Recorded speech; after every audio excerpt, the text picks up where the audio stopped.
ದಲಿತರ ಪಕ್ಷ ಎಂದು ಕರೆಸಿಕೊಳ್ಳುವ ಕಾಂಗ್ರೆಸ್ ಪಕ್ಷ ಒಂದು ಬಾರಿಯಾದರೂ ಮುಖ್ಯಮಂತ್ರಿ ಪದವಿಯನ್ನು ದಲಿತರಿಗೆ ನೀಡಿ ಎಂದು ದಲಿತ ಪರ ಹೋರಾಟಗಾರ ತಾಲೂಕು ಪಂಚಾಯಿತಿ ಮಾಜಿ ಸದಸ್ಯ ಮತ್ತಿಕೆರೆ ಹನುಮಂತಯ್ಯ ತಮ್ಮ ನಿಲುವನ್ನು ವ್ಯಕ್ತಪಡಿಸಿದರು.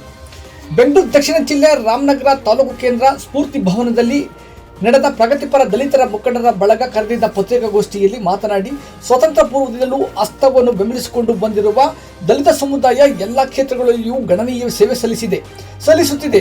ಆದರೆ ದಲಿತ ಸಮುದಾಯದಲ್ಲೇ ಸಿಎಂ ಸ್ಥಾನವನ್ನು ನಿರ್ವಹಿಸುವ ಅರ್ಹರಿದ್ದರೂ ಸಿಎಂ ಸ್ಥಾನ ದಲಿತರಿಗೆ ಏಕೆ ನೀಡುತ್ತಿಲ್ಲ ಎಂದು ಪ್ರಶ್ನೆ ಮಾಡಿದರು. ದೀಪದ ಕೆಳಗೆ ಕತ್ತಲೆ ಎಂಬಂತೆ ದಲಿತರಿಂದಲೇ ಪಕ್ಷ ಬೆಳೆದಿರುವಾಗ ದಲಿತರಿಗೆ ಒಂದು ಬಾರಿಯಾದರೂ ಸಿಎಂ ಸ್ಥಾನ ನೀಡಲು ಚಿಂತನೆ ಏಕೆ ಮಾಡುತ್ತಿಲ್ಲ ಎಂದು ವಿಷಾದಿಸಿದರು. ಈ ಸಂದರ್ಭದಲ್ಲಿ ದಲಿತ ಮುಖಂಡ ಲೋಕೇಶ್ ಮೌರ್ಯ, ಮುಖಂಡ ಸುಂದರೇಶ್, ದಲಿತ ಸಂಘರ್ಷ ಸಮಿತಿ ಭೀಮವಾದದ ಜಿಲ್ಲಾ ಸಂಚಾಲಕ ಕೆ ಶಿವಶಂಕರ್ ಮಾತನಾಡಿ, ದಲಿತರ ಸಿಎಂಗೆ ಅವಕಾಶ ನೀಡಿ ಎಂದರು. ಪತ್ರಿಕಾಗೋಷ್ಠಿಯಲ್ಲಿ ದಲಿತ ಮುಖಂಡರುಗಳಾದ ಲೋಕೇಶ್ ಕೈಲಂಚ, ನಂಜುಂಡಯ್ಯ ಕೆಂಗಲ್ಲಯ್ಯ, ಪರಮೇಶ್, ವಿನಯ್, ಕೃಷ್ಣಯ್ಯ, ಪ್ರಸಾದ್, ಕೇಬಲ್ ನಂಜುಂಡಯ್ಯ, ನಿವೃತ್ತ ಯೋಧ ರಾಜಶೇಖರ್, ಡಿಎಸ್ಎಸ್ ಸಂಚಾಲಕ ಶಿವಣ್ಣ ಹಾಗೂ ಹಲವಾರು ಮಂದಿ ಹಾಜರಿದ್ದರು. ಏನು ಇವತ್ತು ರಾಜ್ಯದಲ್ಲಿ ಪ್ರಸ್ತುತ ವಿದ್ಯಮಾನ ಸಿಎಂ ಕುರ್ಚಿ ವಿಚಾರದಲ್ಲಿ ಕಗ್ಗಂಟಾಗಿ ಪರಿಣಮಿಸಿದೆ. ಅದರಲ್ಲಿ ನಮ್ಮದು ಈ ಸಮುದಾಯ ಒಂದು ಅನಾಥ ಪ್ರಜ್ಞೆ ತರ ಕಾಡ್ತದೆ ಅಂತ ನನಗಂತೂ ಭಾವಿಸಿದೆ. ದೇಶಕ್ಕೆ ಸ್ವತಂತ್ರ ಬಂದು ಚುನಾವಣಾ ಪ್ರಕ್ರಿಯೆಗಳು ಶುರುವಾದಂಥ 1952ರಿಂದ ಇಂದಿನವರೆಗೂ ದಲಿತ ಸಮಾಜ ಕಾಂಗ್ರೆಸ್ನನ್ನ ಅಭೂತಪೂರ್ವಕವಾಗಿ ಬೆಂಬಲಿಸಬಹುದಾಗಿದೆ.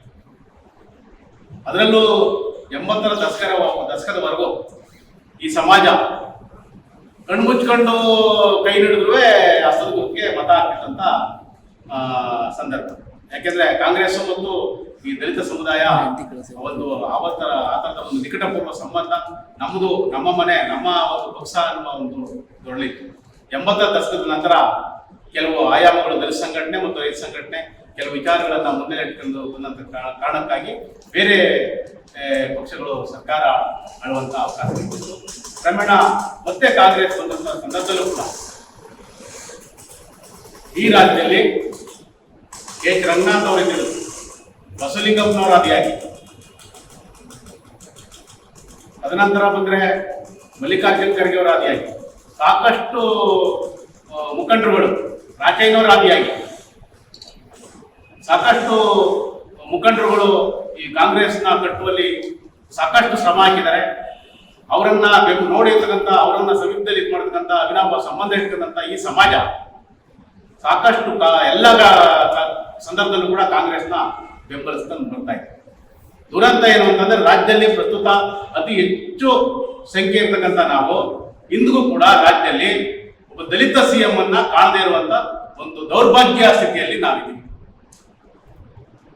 ಕಾಂಗ್ರೆಸ್ ಹೈಕಮಾಂಡ್ ಕೆಲವೊಂದು ಸಂದರ್ಭಗಳಲ್ಲಿ ನಮಗಿಂತೂ ಸಂಖ್ಯೆ ಒಂದು ಬಲದಲ್ಲಿ ಕಮ್ಮಿ ಇರ್ತಕ್ಕಂಥ ನಮ್ಮ ಕೆಲವು ಸಮುದಾಯಗಳಿಗೆ ಮುಖ್ಯಮಂತ್ರಿ ಸ್ಥಾನಗಳನ್ನ ಹೈಕಮಾಂಡ್ ಡೈರೆಕ್ಷನ್ ಕೊಟ್ಟು ಅವ್ರನ್ನ ಮುಖ್ಯಮಂತ್ರಿ ಮಾಡಿದೆ.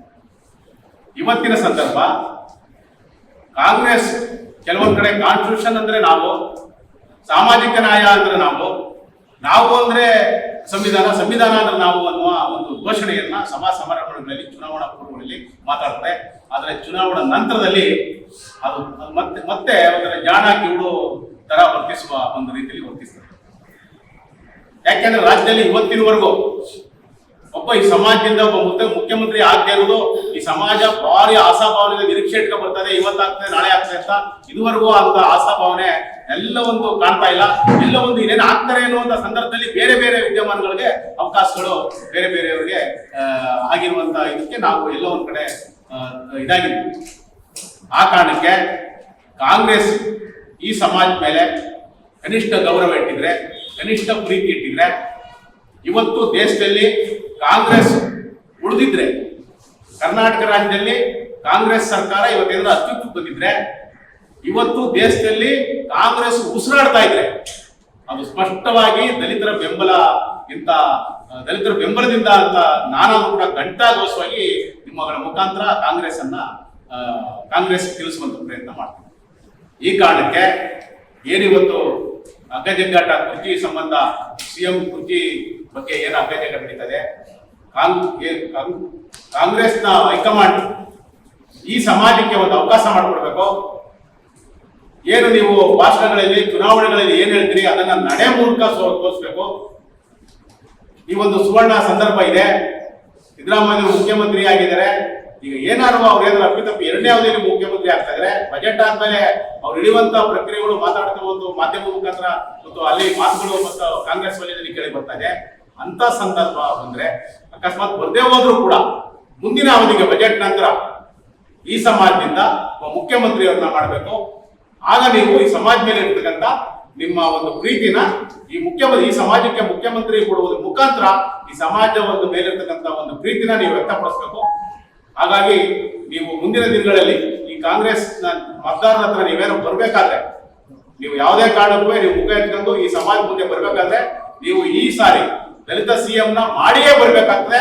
ಇಲ್ಲಾಂದ್ರೆ ಯಾವುದೇ ಕಾರಣಕ್ಕೂ ನಿಮ್ಗೆ ನಮ್ಮ ಸಮಾಜ ಮುಂದೆ ಮತ ಕೇಳಲಿಕ್ಕೆ ಆಗಲಿ ಯಾವ್ದಾರ ಬರೋಕೆ ಆಗಲಿ ನಿಮ್ಗೆ ಯಾವ ಒಂದು ನೈತಿಕತೆ ಇರುವುದಿಲ್ಲ ಅಂತ ನಾನು ಕಾಂಗ್ರೆಸ್ ಹೈಕಮಾಂಡ್ ನ ಈ ಸಂದರ್ಭದಲ್ಲಿ ನಿಮ್ಮ ಮುಖಾಂತರ ಎಚ್ಚರಿಸ್ತೀನಿ.